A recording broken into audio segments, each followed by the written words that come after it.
Hi friends, welcome to my channel. ఈరోజు మన video ఏంటంటే బంగాళదుంప కర్రీ ఈజీగా చేసుకునే ప్రాసెస్ చెప్తున్నానండి. చాలా బాగుంటుంది. ఇలా మీరు కూడా ట్రై చేయండి, తప్పకుండా చాలా బాగుంటుందండి. ముందుగా బాండి తీసుకుని దానిలో 2 స్పూన్స్ ఆయిల్ తీసుకోవాలండి. దీనిలో కావాల్సిన ఇంగ్రీడియంట్స్ ఏంటంటే పచ్చిశనగపప్పు, ఆవాలు, ఎండుమిరపకాయలు, మినప్పప్పు. ఇవి కొంచెం బాగా ఫ్రై అయిపోయాక తర్వాత ఏం చేయాలంటే కొంచెం రెడ్నెస్ వచ్చాక మనమైతే ఆనియన్స్ తీసుకోవాలండి. ఆనియన్స్ కూడా చాలా మగ్గాలండి. కొంచెం మగ్గితే టేస్ట్ అనేది బాగుంటుందండి. అది కొంచెం మగ్గాక ఏం చేసుకోవాలంటే మూత పెట్టుకోండి. దానిలో కొంచెం పసుపు, అలాగే కొంచెం అది కొంచెం కలిపాక తర్వాత సాల్ట్ కూడా కొంచెం తగినంత వేసుకోండి. తర్వాత ఏం చేయాలంటే మనం బాయిల్ చేసుకుని పెట్టుకున్న బంగాళదుంపలు వేసుకొని స్మాష్ చేయండి. బంగాళదుంపలు బాగా స్మాష్ చేస్తే అది బాగా టేస్ట్ అనేది మొత్తం అన్నిటికి కలుస్తుందండి. చాలా బాగుంటుంది.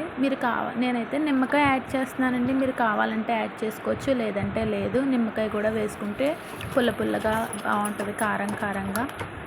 దీనిలో కావాలంటే మీరు కరివేపాకు కూడా వేసుకోవచ్చండి. నేనైతే చపాతీల్లోకి దీన్ని వాడుతున్నాను. చపాతీల్లో కానీ, రైస్లో కానీ, పూరీలోకి కానీ వాడుకోవచ్చండి. చాలా బాగుంటుంది. మీరు కూడా తప్పకుండా ట్రై చేయండి.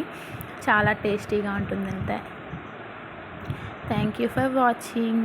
నా వీడియో కనుక మీకు నచ్చినట్లయితే like, comment, share and subscribe to my channel.